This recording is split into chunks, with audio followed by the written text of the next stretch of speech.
Nick and Andrew hosting Sneak Peek. What's up, Sneak Peekers? I'm Andrew. And I'm Nick. Today we have a super exciting episode, including a review of Decision to Leave, a recap of all the drama on Bachelor in Paradise, a pre-recorded sit-down interview for the new horror film S30, and a mock red carpet to showcase some of our favorite films from the recently concluded Fantastic Fest. Plus some news and news desk that we've been waiting on for a long time. You won't want to miss it.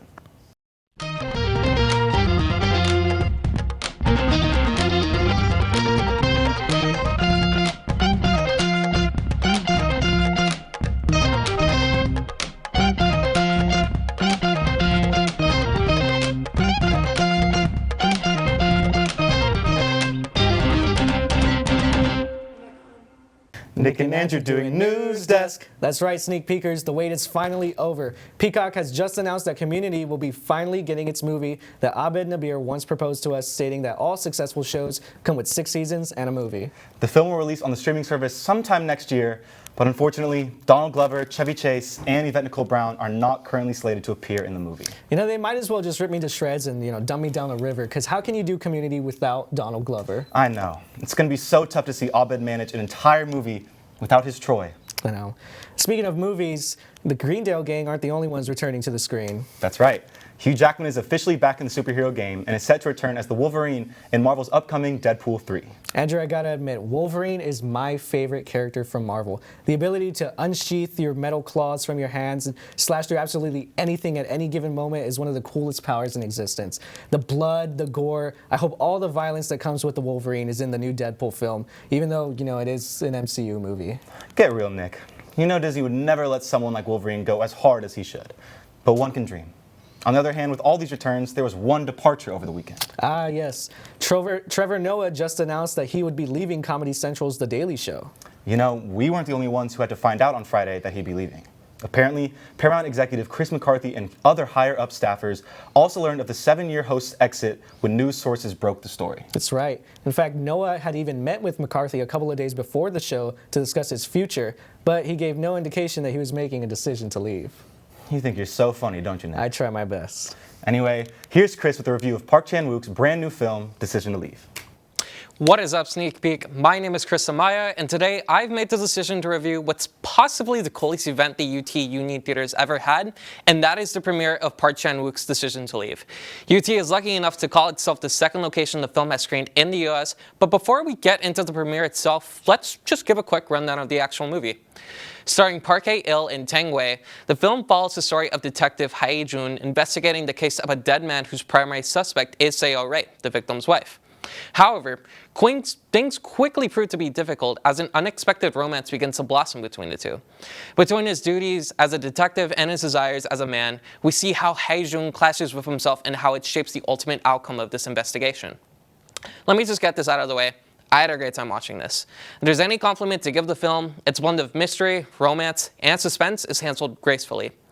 There's no dull moment throughout its 2-hour runtime, with most scenes used to either further the investigation or let the characters interact.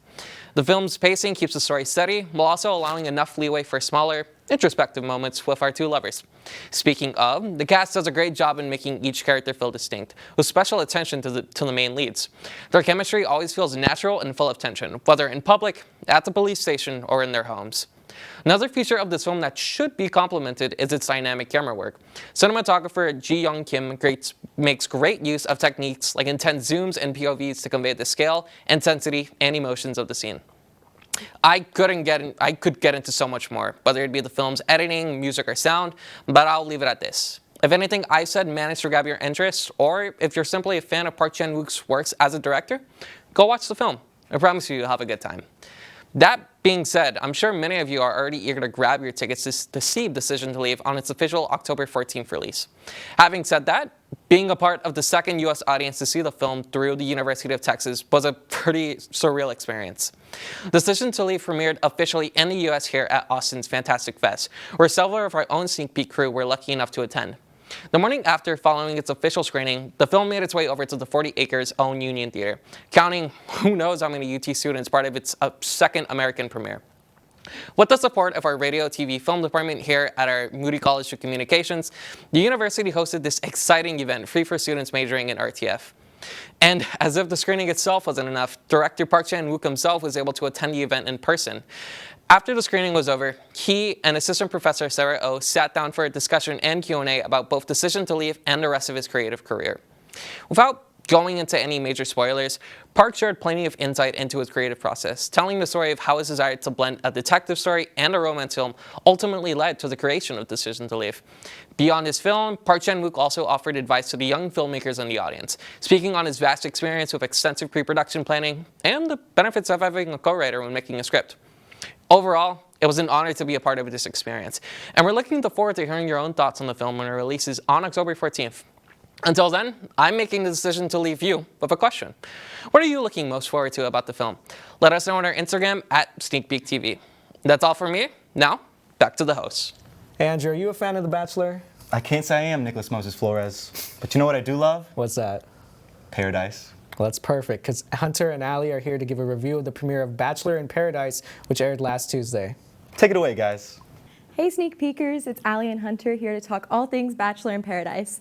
The crown jewel of the Bachelor franchise premiered last Tuesday night, and it's already rough waters in Paradise. Right from the start, as the contestants walked onto the beach, there were already multiple people running around to couple up, and drama began to form like a tsunami of chaos. Entrances aren't as important here as the flagship show, but I would be remiss not to mention Jacob, our Tarzan of the season, walking down to the beach with a mere leaf covering himself. Bold move, Jacob. And to steal your own words, hopefully you never got too excited. As old and new Bachelor alumni were already starting to find love, others were struggling and decided to fake a birthday. Seasoned Bachelor in Paradise member Lace Morris returned to the island to find love, but was not happy with the lack of attention she received from the islanders. In perfect Bachelor villain fashion, she stole the night away by faking her birthday to get more attention. When this landed her a one-on-one talk with Logan, her world came tumbling down when he called her loose instead of Lace. While Logan might be in the doghouse with Lace, many love connections began to form between Genevieve and Justin, Serene and Brandon, and Teddy and Andrew even received a date card where they expressed their feelings for each other. Let's hope these couples get their happy endings, especially Genevieve and Justin, because famous Bachelor villain Shanae has her eyes set on Justin. Looking ahead to next week, it seems controversial contestant Victoria Fuller is entering the beach with her eyes also set on Justin. Seems like he's got choices to make, but no matter who he picks, I guarantee Justin, the king of the facial expression, will certainly give us some great new gifts. Speaking of rivalries forming on the beach, Jill and Kira waste no time in fighting for Romeo's heart as soon as they arrive on the beach. When Jill tries to have a heart-to-heart with Romeo, who seemingly ghosted her for Kira, Kira struts in to steal Jill's drink and Romeo away from her, and steals a kiss as well. As you can tell, all claws are out with Jill and Kira, but Romeo has chosen Jill, and it looks like Kira is about to go nuclear. The episode concluded with the women nervous as they await their fate for next week's rose ceremony. The end of the episode gave Bachelor Nation a sneak peek into the rest of the season, and it seems like the drama this season will not disappoint. In only 2 hours, there's already so much to talk about that we didn't even get to the great side comments by Bachelor Nation's bartender Wells Adams, the clearly way more in his element but quick turnaround return of Johnny from Gabby's season, and the return of Bachelor Nation's zaddy, Michael A. But for now, that's all we have, Bachelor Nation and Sneak Peekers. Let us know what you think on Sneak Peek social media about this season of Bachelor in Paradise. And now back to the host. What's up, Sneak Peekers? I'm Grace Grundy here at the Fantastic Fest post-red carpet. Let's see who we can get some interviews with.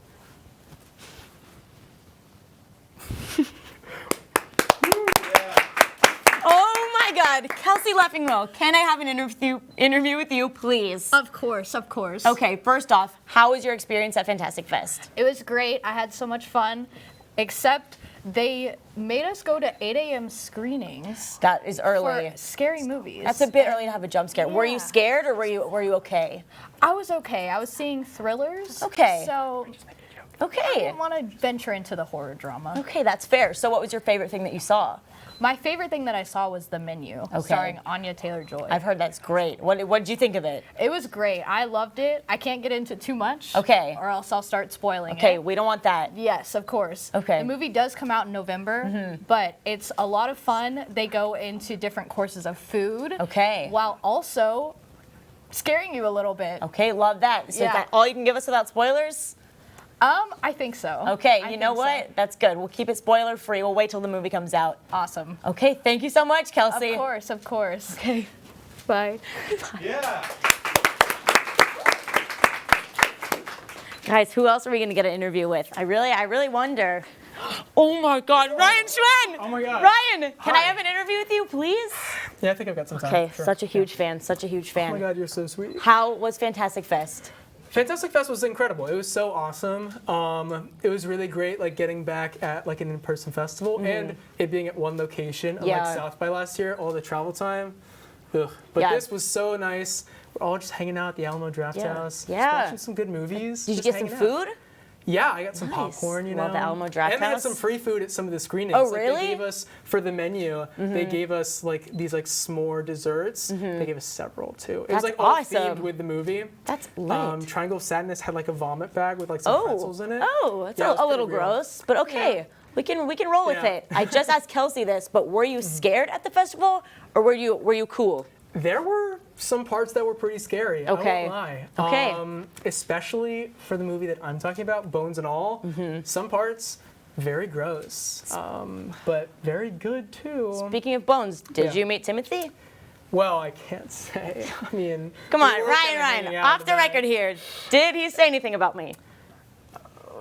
I'm sorry. What's your name again? I'll take that as a yes, Yeah, guys. that's definitely a yes. All yes, right. Yes. Tell us about the movie. What's it about? Bones and All is this kind of coming of age story about these two young people in the 80s.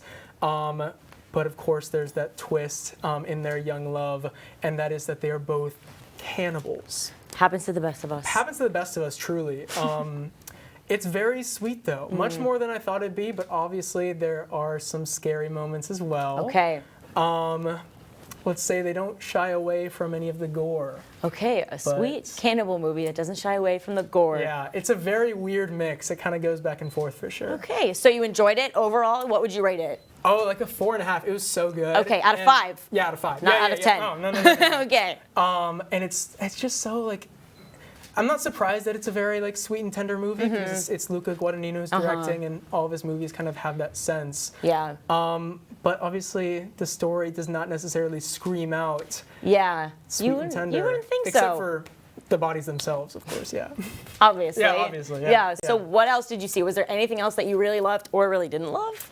I saw a lot of things. I saw Triangle of Sadness, which was good, but not great. Okay. Didn't love it. Okay. The satire was very, I don't know, it's kind of all bark and no bite. Okay. It was very, it throws out a lot of these big themes, but then never really does anything with them. I saw Banshees of Inisherin with Colin Farrell and Brendan Gleeson. Such a good movie. They're reunited with Martin McDonagh, who directed In Bruges, with the two of them. Such a good movie, and Banshees was even better. Okay. Comes out here in a couple weeks.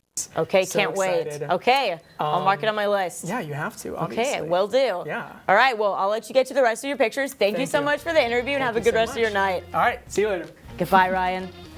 Guys, I know Timothy talked about me. He just can't say because he signed an NDA. Don't worry about it. All right, well, I think that's the last of our interviews for tonight. So, yeah, thanks for a great show. We'll see y'all next week at 7:30. See you next week, Sneak Peekers.